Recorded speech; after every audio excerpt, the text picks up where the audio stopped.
जय सिया राम।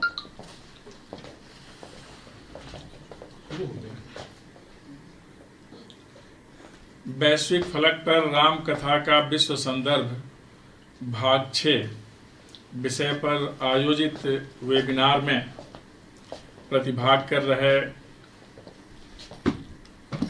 प्रोफेसर उमापति दीक्षित जी, डॉक्टर किरण बाला जी अभी हमसे संवाद कर रहे हैं। इस पूरे आयोजन के कर्ता धर्ता प्रिय डॉक्टर प्रदीप कुमार सिंह जी, स्वागताध्यक्ष professor Vinay Kumar ji, professor SP Gautam ji, professor Pratap Pinjani ji, professor Neelu Gupta ji, हमारे सहयोगी professor Dilip Singh ji, Shri Badri Narayan Tiwari ji, Shri R Narale ji, Shri Upendra Pratap Singh ji, Sonali ji, Manish ji, Mihir ji, Anya ji, Sunita ji, Lata ji, Savitri ji, doctor Yantu Dev Budho ji, Vibha ji, doctor Leena Sarin जी, doctor Asha Ojha Tiwari ji, doctor Vidya Rani, doctor Neelima Tripathi, doctor Ravindra Sahbadi, Yogacharya ji, Mimansa Ojha, बहुत अच्छा नाम है, तो professor Divakar Pandey ji, professor Ulfat Mukhibova ji, doctor Gulariya Samatova, professor Bayad, doctor Dharmesh जी,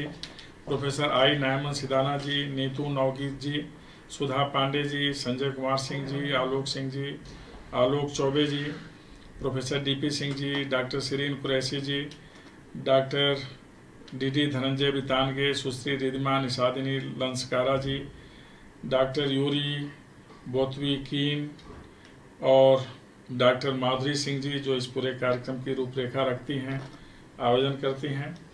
आप सभी का एक बार पुनः अभिवादन और उन सभी महान भावों का भी अभिवादन, महादेवियों का अभिवादन जो इस कार्यक्रम से आज संबद्ध हैं और सुन रहे हैं, देख रहे हैं अथवा किसी न किसी रूप में इसमें प्रतिभाग कर रहे हैं।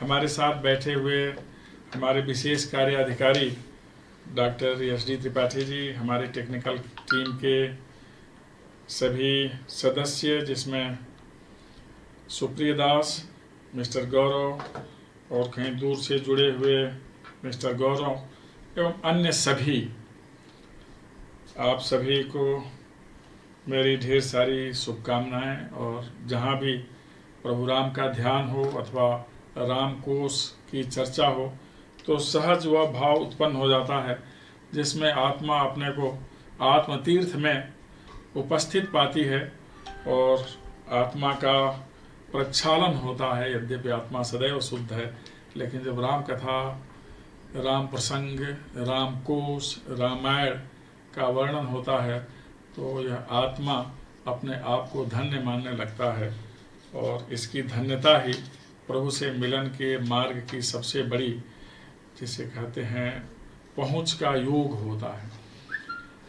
हम लोग अभी सुन रहे थे, बहुत अच्छी बात प्रदीप जी बता रहे थे, इस विश्वकोश की रचना में, इसके प्रतियों के वितरण में योगदान करने वाले सभी महान भावों को मेरी ओर से बहुत साधुवाद, जिन लोगों ने शुरू में ही सरस्वती वंदना, मंगल कामना की और अभी तक आप लोगों में से जिन लोगों ने भी राम कथा प्रसंग के संदर्भ में अथवा विश्वकोश की रचना के संदर्भ में बहुत बहुमूल्य बात कही होगी, तो आप सबके विचारों से मैं अपने को संबद्ध करता हूँ, थोड़ा बहुत सुनता भी रहता हूँ और निश्चित समय पाने पर परिपूर्णता के साथ उसका ध्यान करता हूँ।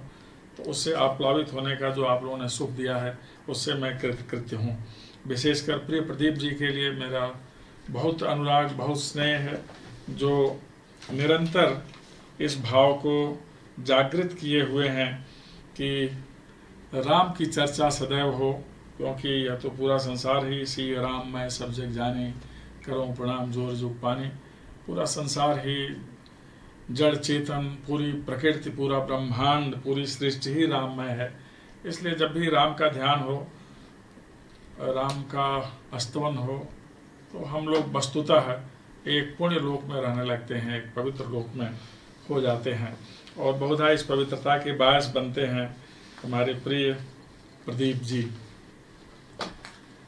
जहाँ तक राम कथा प्रसंग और रामायण विश्वकोश की बात है तो दुनिया में लगभग सभी देशों में प्रभु राम से संबंधित विवरण, प्रतीक चिन्ह अथवा अवशेष जिनमें रामत्व है विद्यमान है, इन ऐसे अवशेषों को जो स्तंभ के रूप में हैं, भित्ति चित्र के रूप में हैं, लोक कथाओं के रूप में हैं, लोक कहानियों के रूप में हैं, इनका संग्रह करना और उनको एक स्थान विशेष पर संकलित करके रखना, ये बहुत महत्वपूर्ण कार्य होगा। इससे न केवल विविध संस्कृतियों का समेकन होगा, अपितु ज्ञान की विविध धाराओं का भी एक स्थान पर मिलन होगा। और यह जो विश्वकोश होगा राम से संबंधित, यह राम चरित्र का महासागर होगा, जहाँ विभिन्न प्रकार की ज्ञान धाराएं, ज्ञान सरिताएं आकर के मिल जाएंगी और वह सागर गंगा सागर होगा, राम सागर होगा, ज्ञान सागर होगा, पुण्य सागर होगा, और आप कह सकते हैं कि श्री राममय होगा, जहाँ जाकर हम सभी पूर्णता प्राप्त करते हैं, परमानंद की अनुभूति करते हैं। तो इस कार्य में लगे हुए सभी लोग धन्य हैं। मानस के बहुत सारे प्रसंग आप लोगों ने अभी अपनी चर्चा में लाए होंगे, और हर प्रसंग एक से बढ़कर एक होता है। कौन ज़्यादा उत्तम है यह कहना इसलिए कठिन है कि हर प्रसंग सर्वोत्तम है। सर्वोत्तम में उत्तम की तलाश करना यह उचित होता ही नहीं है, विचारणीय भी नहीं होता, और यह चर्चा का विषय भी नहीं बनता। आज मैं मानस में एक भक्त की पूर्णता किस तरह से होती है, इस पर थोड़ी मैं चर्चा करूंगा। भक्त वह होता है जिसके पास कोई अहंकार वृत्ति नहीं होती है। भक्त वह होता है जो केवल और केवल अपने आराध्य से मिलन चाहता है, सामीप्य चाहता है और उसका अनुग्रह चाहता है। भक्त वह होता है जो निरंतर अनुरक्त होता है। भक्त वह होता है जो अपने आराध्य के अतिरिक्त कोई भाव ही नहीं समझता, कोई भाव ही नहीं रखता और कोई भाव ही नहीं देखता। इसलिए उसका चिंतन सर्वत्र आराध्य के प्रति होता है, आराध्य के लिए होता है, और उसकी चित्तवृत्तियां आराध्य में ही निहित होती है। भक्त की पूर्णता के मुकाम तक पहुंचने के लिए कई केंद्र होते हैं। प्रथम केंद्र आस्था का केंद्र होता है। हमारी आस्था होनी चाहिए जिसका हम ध्यान करते हैं, और यह आस्था अटूट होनी चाहिए, बिना शर्त की होनी चाहिए।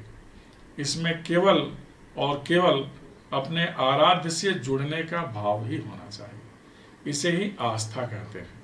आस्थावान वह है जो अपने हर कर्म के पीछे अपने आराध्य की प्रेरणा मानता है, अपनी सामर्थ्य में केवल और केवल अपने आराध्य की शक्ति मानता है। ऐसा सर्वत्र मानस में दिखलाई देता है। जितने भी भक्त हैं इसी भाव को लेकर चलते हैं। आस्था के साथ आवश्यक है कि भक्त में अनुरक्ति की भावना हो, अर्थात भक्त को आस्था के साथ ही साथ अनुरक्त होना चाहिए। आराध्य के प्रति, उसकी शक्तियों के प्रति, उसकी कृपा के प्रति और उसकी करुणा के प्रति। अनुरक्ति में करुणा का विशेष भाव होता है, अनुरक्ति में समर्पण का विशेष भाव होता है, और अनुरक्ति में यह भाव निहित होता है कि जिसके प्रति हम अनुरक्त हैं उसकी निरंतर दृष्टि हमारे ऊपर है। यह अनुरक्ति भाव अपने आराध्य की दृष्टि से निरंतर आवृत्त होने का भाव होता है। इसलिए उसके ऊपर कलिमल का दोष चढ़ता ही नहीं है। इसलिए उस पर कोई ऐसी बात नहीं आती जिससे वह माया मोह लोभ में फंस जाए। अनुरक्ति इन तीरों से दूर करती है। यह भाव सर्वत्र मानस में दिखलाई देता है। बहुत सारे भक्तों की चर्चा हुई होगी, एक भक्त की चर्चा अभी मैं करूंगा इस पूरे प्रकरण में। तीसरा केंद्र इसका अनुनय विनय का होता है। हम जिसमें आस्था रखते हैं, जिसके प्रति अनुरक्त होते हैं, हम केवल और केवल उससे अनुनय विनय ही करते हैं कि आपकी दृष्टि हमारे ऊपर हो, आपकी कृपा हमारे ऊपर हो, और आपका स्नेह सदैव हमसे बना रहे। यह अनुनय विनय हमें उस मुकाम तक पहुंचा देता है जहां हम होकर भी नहीं होने का भाव रखने लगते हैं।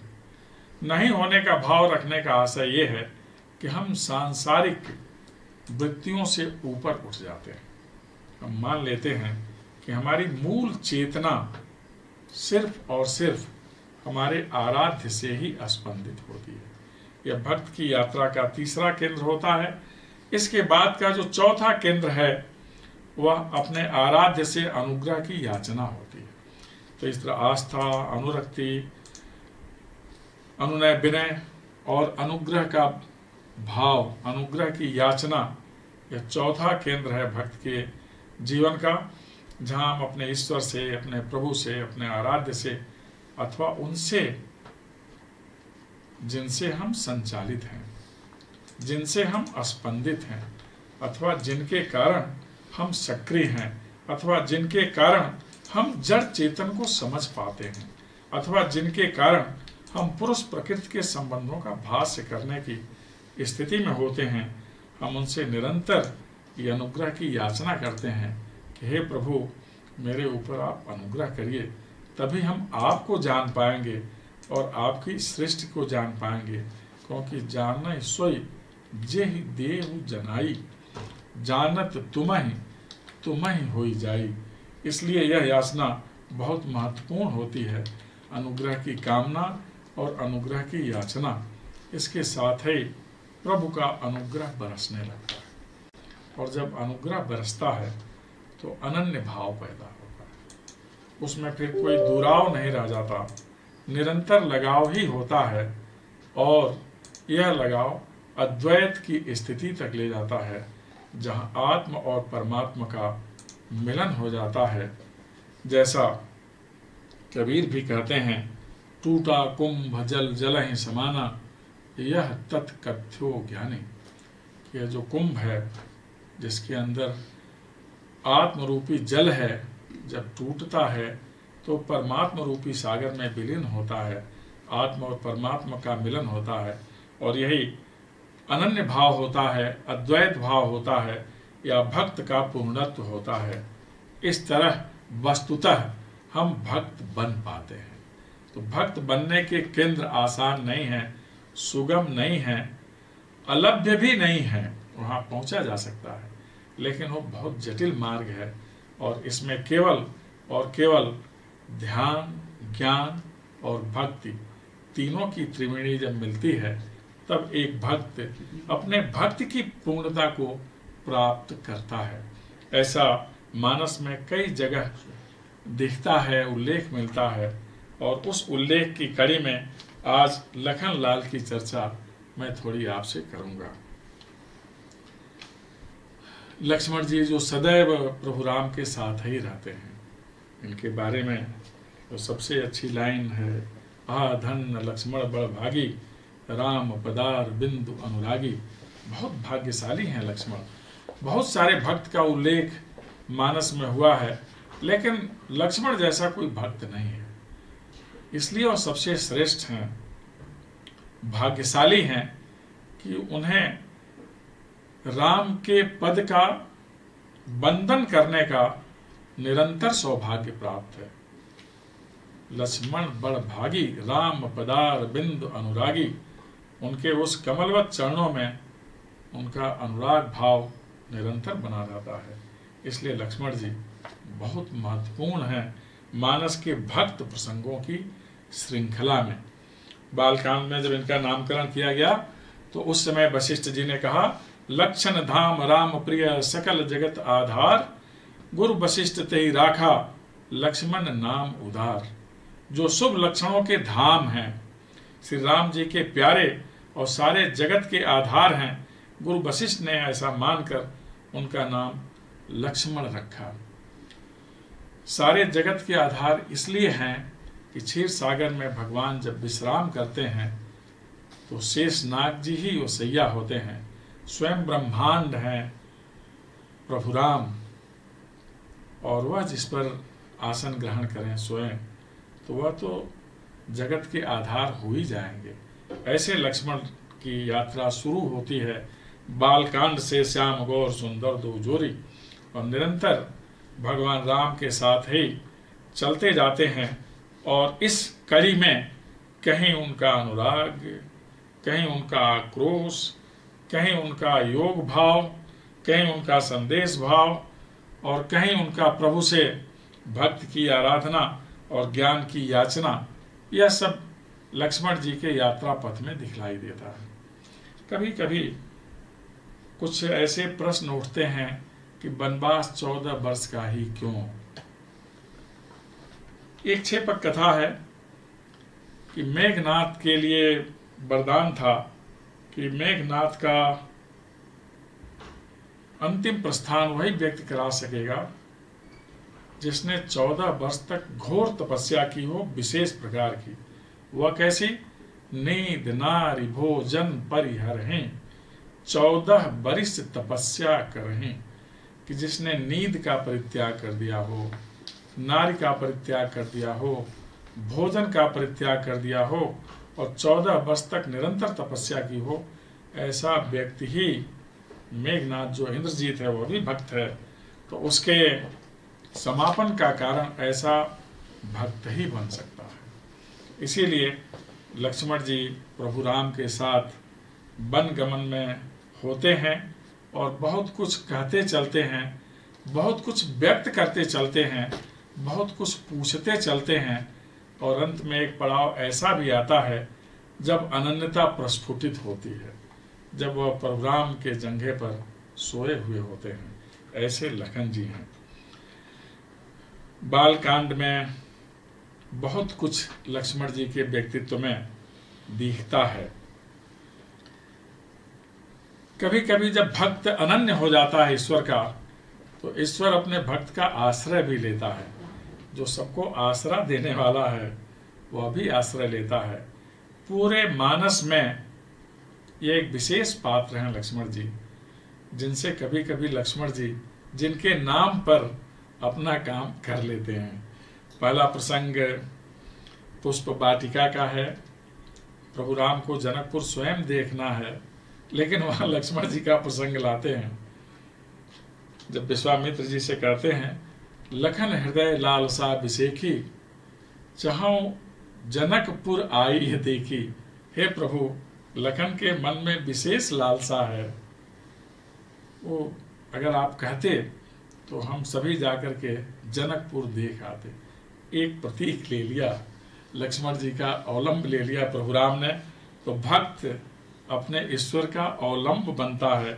यह अवलंब भाव है लक्ष्मण जी का जो दिखलाई देता है जनकपुर के निरीक्षण में, फिर पुष्प वाटिका में राम के साथ होने पर, और विशेष करके जब यह अनन्य भाव आता है तो एक अद्भुत भरोसा उत्पन्न हो जाता है कि मैं जो चाहूं कर सकता हूं, जो चाहूं कह सकता हूं, क्योंकि हमारे ऊपर तो ईश्वर की विशेष कृपा है।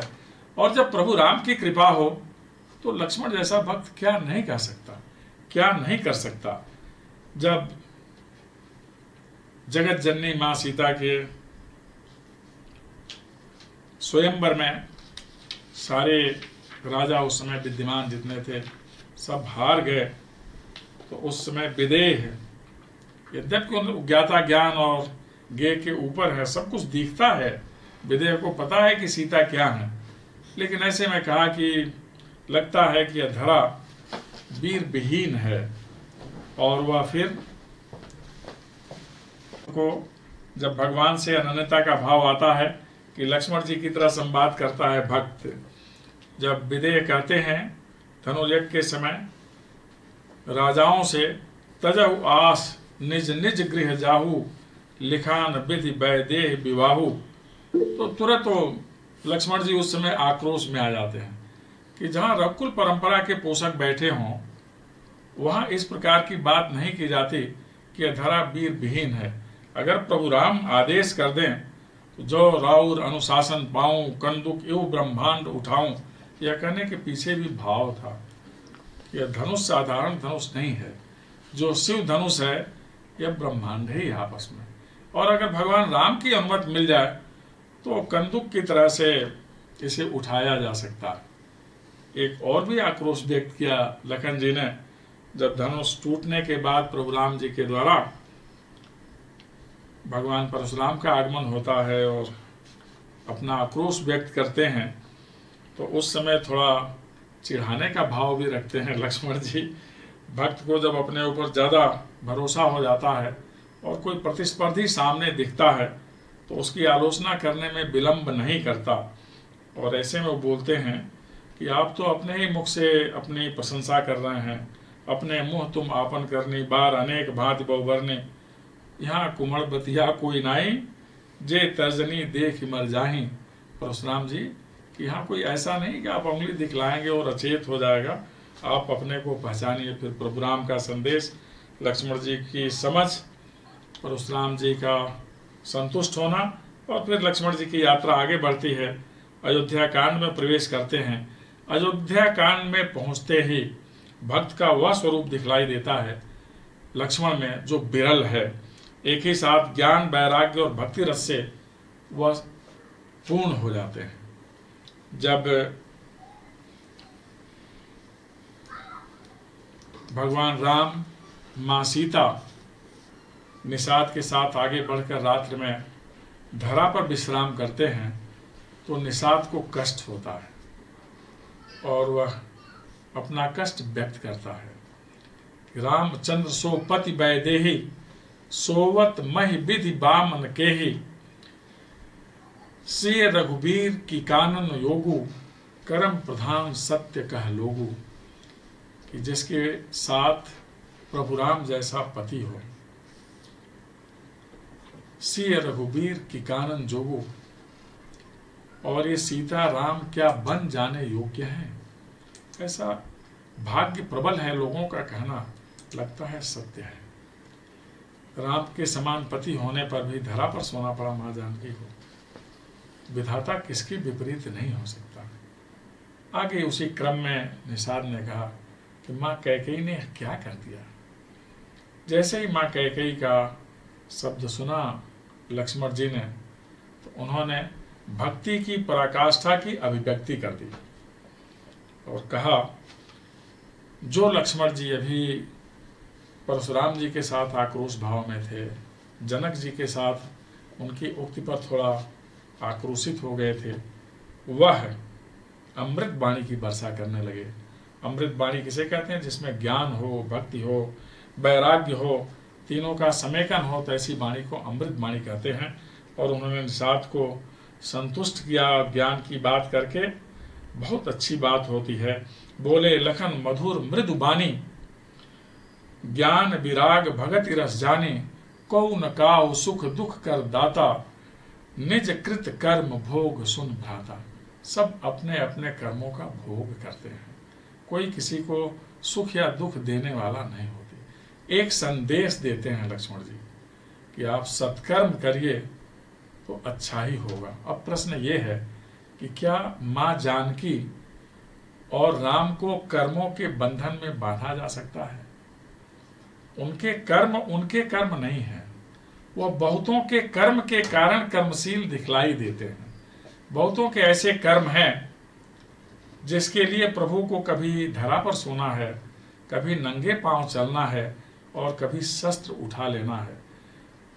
यह मनुष्य के लिए आवश्यक है कि वह सोचे कि उसे क्या करना है।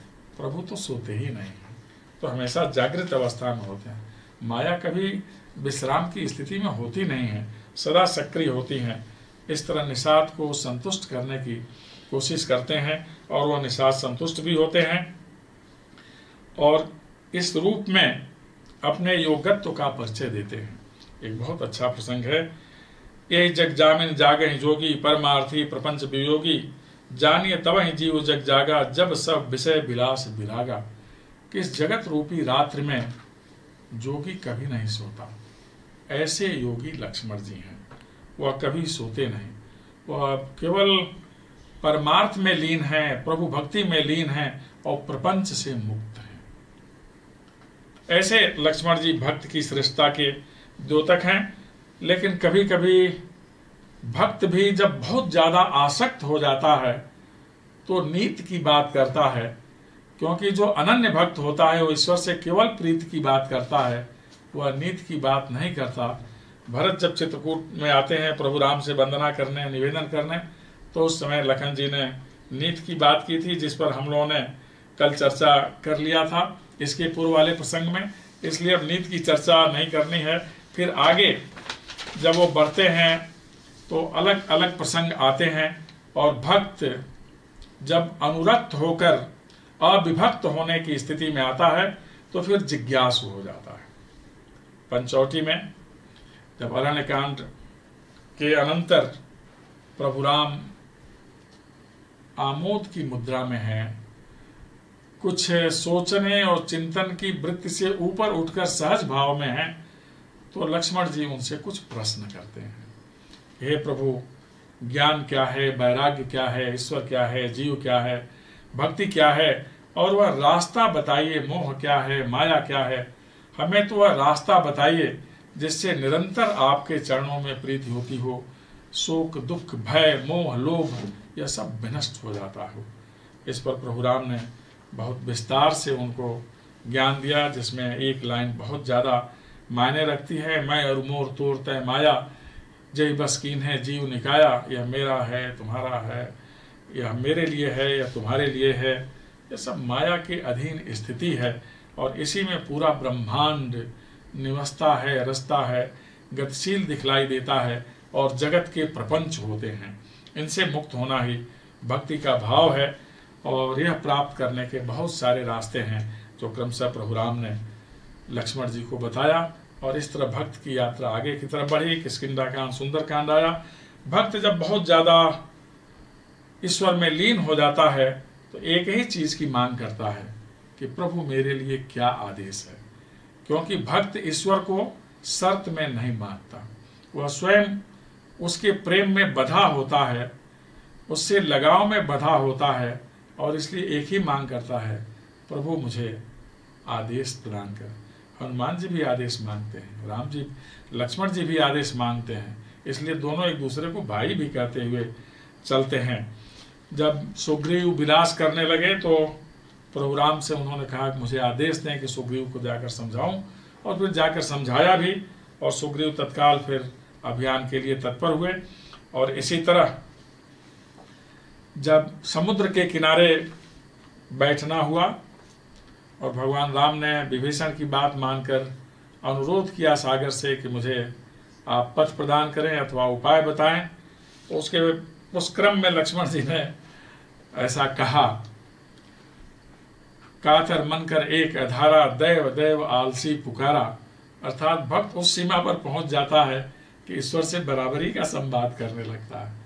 हे प्रभु, आप तो सर्व समर्थ हैं, और यह स्वभाव तो ऐसे लोगों का है दैव दैव पुकारने का जो बहुत लचर और कमजोर होते हैं। ऐसी स्थितियों में अपने शक्ति का प्रदर्शन भी करना होता है, लेकिन प्रभु राम ठहरे करुणा निधान। पहले जब सारे रास्ते अपना लिए जाएं करुणा के, सहयोग के, और इस रास्ते से बात नहीं बनती है तो फिर सामर्थ्य का प्रदर्शन किया जाए, ऐसा भी कहते हुए चलते हैं लक्ष्मण जी राम से। यह भक्ति की पराकाष्ठा है, जिसमें भक्ति कोई सीमा मानता ही नहीं है। लंका कांड में प्रवेश, और लक्ष्मण जी को शक्ति बाण, जिसे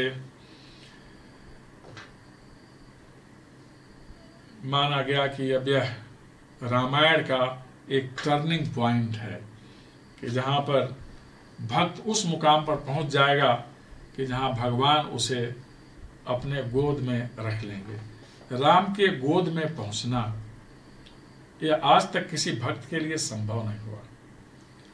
यह मात्र लक्ष्मण लाल जी के लिए संभव हुआ। शक्तिबाण लगने पर जब धराशायी हुए, फिर हनुमान जी उन्हें लेकर के राम जी के पास आए, और संजीवनी बूटी की तलाश में वह हिमालय गए, और यहाँ रात्रि का प्रहर क्रमशः बीतने लगा, तो अपने जंघे पर रख करके उनका सिर, राम जो मायापति हैं, राम जिन्हें पता है कि लक्ष्मण मर नहीं सकते, शिव जी भवानी से कहते हैं, हे पार्वती जी, लक्ष्मण का युद्ध में गिर जाना, मेघनाद द्वारा आहत हो जाना, ये बहुत आश्चर्य की बात है। जिनकी स्तुति निरंतर देव, नर, किन्नर, मुनि, साधक करते रहते हैं, जिनके फूंक मात्र से 14 भुवन जलकर नष्ट हो सकते हैं, ऐसे लक्ष्मण जी धरा पर गिरे हुए हैं। इसकी माया तो सिर्फ राम ही बता सकते हैं, अथवा वह जान सकता है जिस पर प्रभु राम की कृपा हो। इस स्थिति में वह क्यों गिरे हैं, यह वह भाव है जो केवल लक्ष्मण को प्राप्त होना है कि प्रभु की गोद में सोना यह दुर्लभ योग है, ऐसा सुना नहीं गया आज तक। और लक्ष्मण उसमें सोए हुए हैं, विश्राम कर रहे हैं, और राम दुनिया को अपना विलाप सुना रहे हैं और लक्ष्मण के बारे में अपने भाव सुना रहे हैं। सुत बित नारी भवन परिवारा, होत जात जग बारंबारा, मिलहि न किंतु सहोदर भ्राता, यह विचार जिय जाग होता था। सब कुछ संसार में हो सकता है, लेकिन लक्ष्मण जैसा भाई इस संसार में दुर्लभ नहीं। हे लक्ष्मण, यह विचार करते ही तुम जग जाओ, क्योंकि बिना लक्ष्मण के राम खड़े कहाँ होंगे, विष्णु सोएंगे कहाँ। भगवान विष्णु बहुत दिनों तक हमेशा शेषनाग पर विश्राम करते हैं।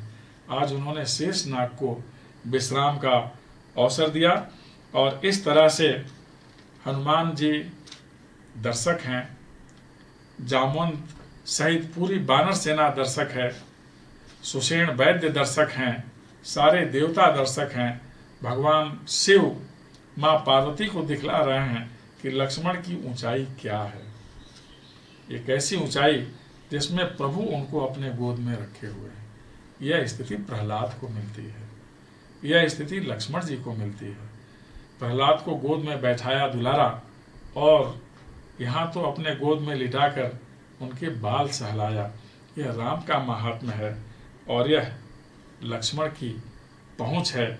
इस तरह से लक्ष्मण जी भक्ति की उस ऊंचाई पर पहुँचते हैं जहाँ पहुँचना संभव नहीं है, और ऐसा भक्त केवल ईश्वर की तरफ देखता है जैसे चकोर चंद्रमा की तरफ देखता है।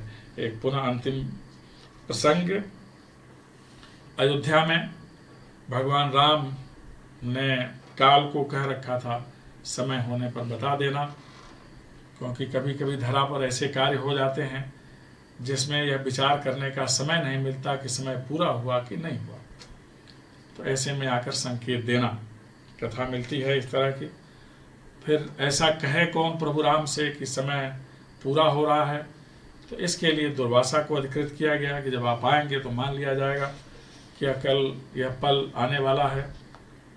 जब समय मिलने आया समय के स्वामी से अर्थात राम से, तो राम जी ने लक्ष्मण से कहा कि लक्ष्मण निगरानी करना, कोई हमारे उस कक्ष में ना आए जहाँ समय से मेरा संवाद होगा, और अगर कोई आ गया तो मेरे आदेश का उल्लंघन होगा, और फिर इसकी सजा हमारा तुम्हारा बिछोह होगा।